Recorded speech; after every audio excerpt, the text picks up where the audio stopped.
Upsets all over the place in the NCAA tournament. Virginia was on the wrong side of history on Friday night when they became the first #1 seed ever to lose in the first round. Xavier, North Carolina, Cincinnati, and Michigan State were also upset this weekend. For the first time since 2004, multiple #1 seeds failed to make it to the Sweet 16. Shannon, how do you explain all the upsets? These are teenagers on a big stage. And if you look at it, Skip, a lot of these prominent programs, their best players, they're one and done. They're two and done max. Most of these teams that upset these teams, they're juniors and senior led. And the days of we seeing the Georgetown go to 3 straight Final Four, that's over, Skip, because the players were staying longer.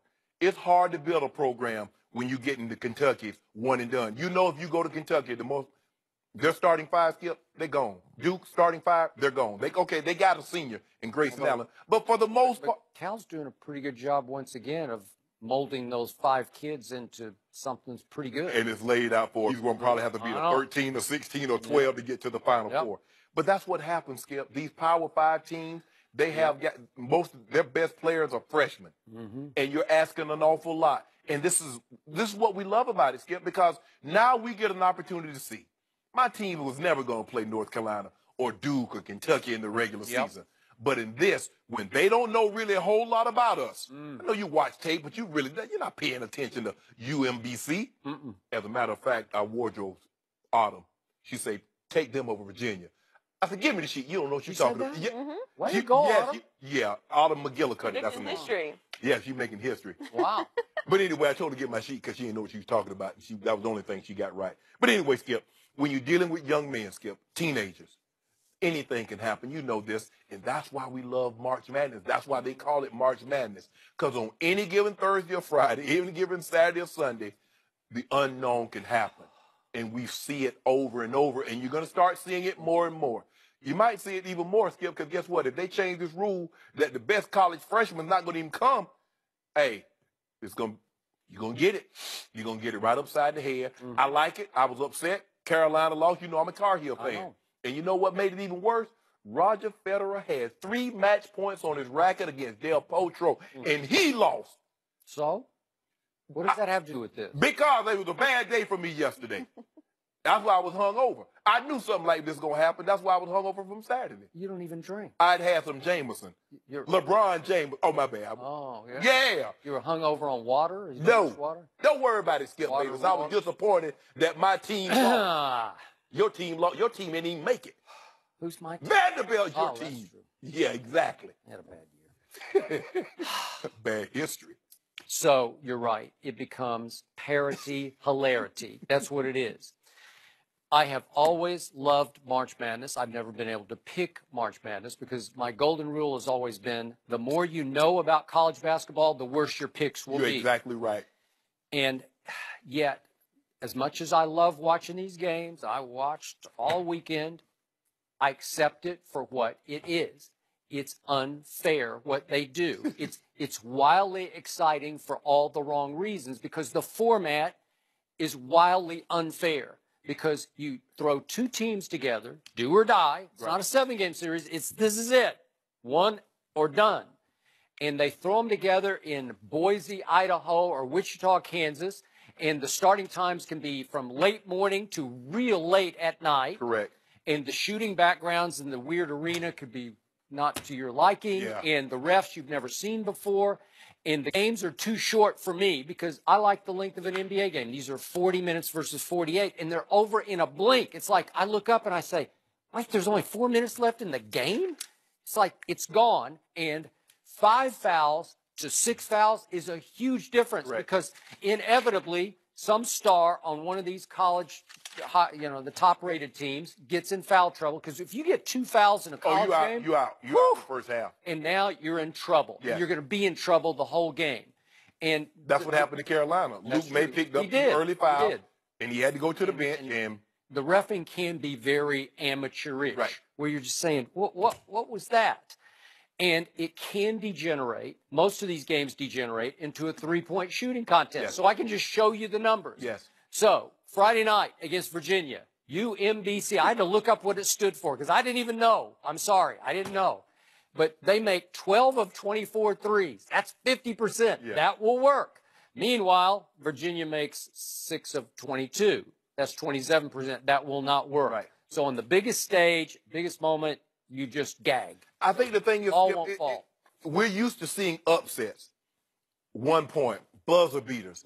But the #1 overall seed get beat by 20. Never seen The it. #2, Carolina, get beat by 20. Okay. That's what we're not used to And look seeing. at this. Buffalo beat Arizona, the team I picked Yeah. to win it all, by 21. They made 15 of 33s. Meanwhile, Arizona made 7 of 31. That's 23%. Well, you're going to lose, and you're going to lose by 20. And Arizona has what many think is the #1 overall pick in DeAndre Ayton.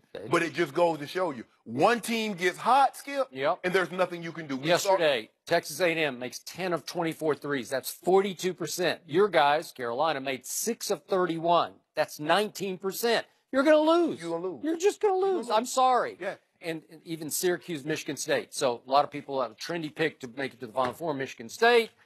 And they go 8 of 37 from 3. That's 22%. And Miles Bridges, I've never been the biggest fan of his as an NBA player, but he shoots 3 for 12 from 3, and he had a couple late looks that looked like good looks. He missed a point-blank layup. No, he did. Yeah, but I've never seen anything like the Michigan State. They out-rebounded Syracuse by like 29, and they lose. When was the last time I've never heard of a team out-rebounding another team by 29 and losing a ball game. I don't know. Make shots, they make free throws. But that's the Skip. When you get all these teams, somebody knows either they went there or their friends went to that school. Yeah. So everybody can embrace it.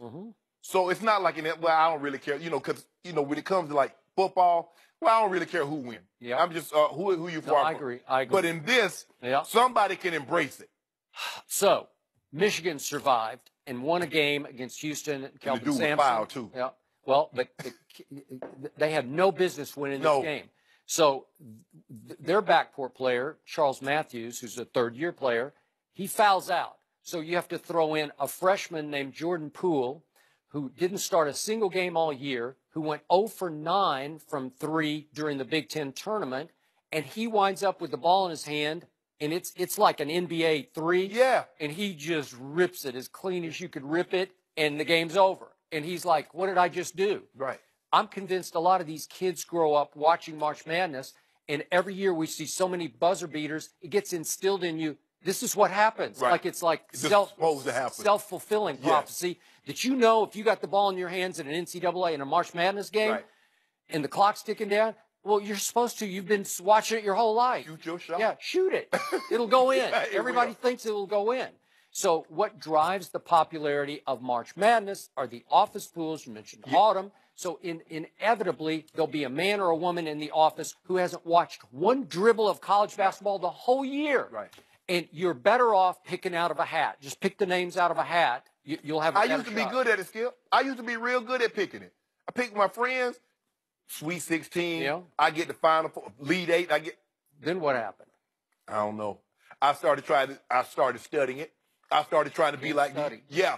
Normally I just get a bracket, Skip, and I just fill out the bracket and I'm good. Yeah. But then all of a sudden I started 2 weeks out. I started looking at stuff. They play good. The strength of ain't got it right since. Now my bracket is in the shredder. Well, so most people's brackets are in the shredder. But there's somebody in an office this morning, there's a man or a woman who knows nothing, and they are leading the pool by far, and they're like the star of the day in their office. But this is what we know will never happen. Nobody's ever going to have a perfect bracket. That's not going to happen. So Warren Buffett puts out $1 billion. Somebody offered their car. Say Zach Levine offered his car for someone. Skip, it's not going to happen. You're not getting a perfect bracket. It's too many scenarios that would allow that to happen. So, Warren, go and shoot your boy that bill. I can find something to do with it because you ain't going to give it away with that perfect bracket. The only pool I ever won in my career was the year Melo was a freshman at Syracuse, and I just said, he's the best player in this tournament. They're going to ride him all the way home, and they did. So this year I thought DeAndre Ayton's the best player in the tournament, and they lose by whatever it was, 20 in the first round. Because they give up 15 of 33s. I don't do pools. Yeah? No. Huh. Swimming pools or nothing. I quit. We're still going to fill one out every year. Just We got to? Yes. I don't like losing. Everyone does it. Long, did I beat you? You play the lottery. Yeah, I got a chance to win. Well, you have a chance to even, get it right. Even if I'm not going to win anything. Okay, I got bragging rights over Skip. I should beat Skip. I know more basketball than Skip. So that's nothing new. I do. Didn't you guys both fill out a bracket? We did. I think mine's better than his. I know I didn't have Arizona to winning. I did have Carolina, though. So. When I got one more point to him, Carolina did win a game. Is there any team in the West that can beat the Warriors? We'll discuss that with Chris Broussard next.